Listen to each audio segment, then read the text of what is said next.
Vous écoutez Radio Equinox, la chaîne du peuple. La chaîne du peuple. Bonjour, dans les nations qui se respectent et qui placent la science au cœur de la gouvernance, l'apparition d'un phénomène social pathologique déclenche immédiatement une réponse structurelle rigoureuse. L'État, garant de la sécurité et de l'équilibre de la cité, mobilise alors ses bataillons de chercheurs et ses laboratoires de sociologie ou de psychologie pour disséquer la menace et produire des réponses fondées sur des preuves. Qu'il s'agisse d'une épidémie soudaine, d'une hausse des accidents de la route ou d'une vague de criminalité spécifique, la recherche scientifique devient la boussole de l'action publique. Elle ne passe pas seulement son temps à constater le gramme, elle en identifie les racines profondes afin de proposer des réformes législatives et institutionnelles capables de juguler le mal. Malheureusement, au Cameroun, le contraste est vraiment alarmant.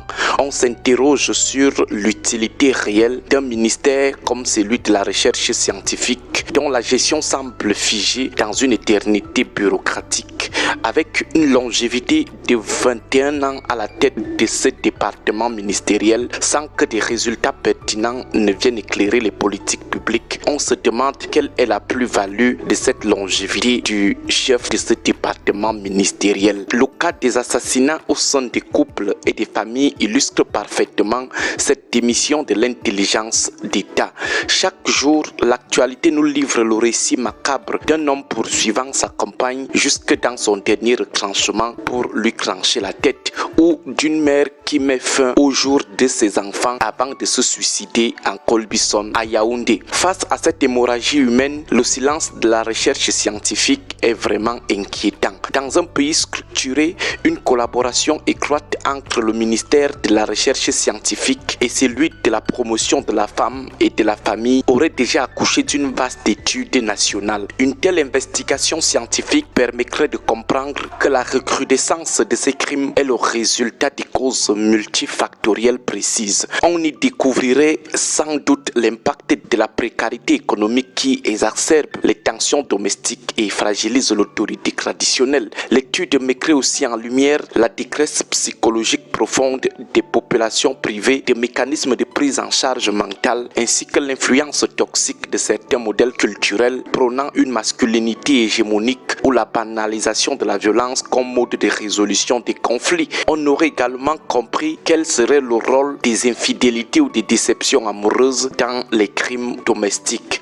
Cette étude permettrait également à l'État de déterminer les conséquences de ces crimes dans les ménages. Au-delà des pertes de vies humaines qui sont irréparables, ces crimes engendrent une destruction massive de la cellule familiale, laissant derrière eux des orphelins traumatisés qui risquent de reproduire ces schémas violents. Une étude sérieuse soulignerait également le climat d'insécurité psychose qui s'installe dans l'inconscient collectif, sapant la confiance entre les citoyens et fragilisant le contrat social de base qu'est le mariage. Une telle étude montrerait comment les gens auront désormais peur de se marier à cause de ces crimes. Le coût social et économique de ces drames aussi, entre les prises en charge judiciaires et la perte de forces vives, pèse lourdement sur un pays déjà en quête d'émergence. Sans une analyse chiffrée et documentée de ces impacts, l'État restera tout simplement aveugle devant l'effondrement moral de sa base sociale, se contentant de simples communiqués de condamnation là où une chirurgie sociale profonde est requise. Pour sortir de cette spirale de sang, la recherche scientifique aurait tout simplement proposé des pistes de solutions audacieuses et concrètes au pouvoir public. Une étude scientifique de ce phénomène aurait proposé l'institutionnalisation des centres d'écoute et de médiation familiale dans chaque arrondissement, dotés de psychologues cliniciens et de travailleurs sociaux formés à la détection des signes avant-coureurs de la violence extrême dans les ménages. Cette étude permettrait à l'État de réformer le code de la famille pour y intégrer des mesures de protection immédiate comme les ordonnances d'éloignement avant que le point de non-retour ne soit atteint. Cette étude aurait proposé la solution phare qui résiderait dans l'éducation systématique à la non-violence et à l'intelligence émotionnelle dès le cycle primaire afin de déconstruire les préjugés sexistes et les pulsions de possession. Enfin, une telle étude permettrait à l'État de créer un observatoire national de la violence domestique permettant de cartographier les zones à risque et d'ajuster les interventions de manière chirurgicale. Il est temps que la science sorte des bureaux climatisés de Yaoundé pour se confronter à la réalité du terrain, car Vouloir gouverner sans chercher, c'est condamner un peuple à subir ses propres dérives sans espoir de guérison. Un ministère de la recherche scientifique, ce n'est pas seulement comptabiliser les chauves-souris de Yaoundé et les chasser pour lutter contre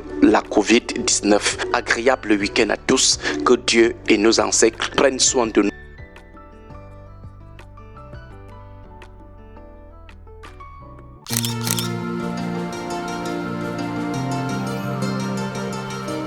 Caméra de rue.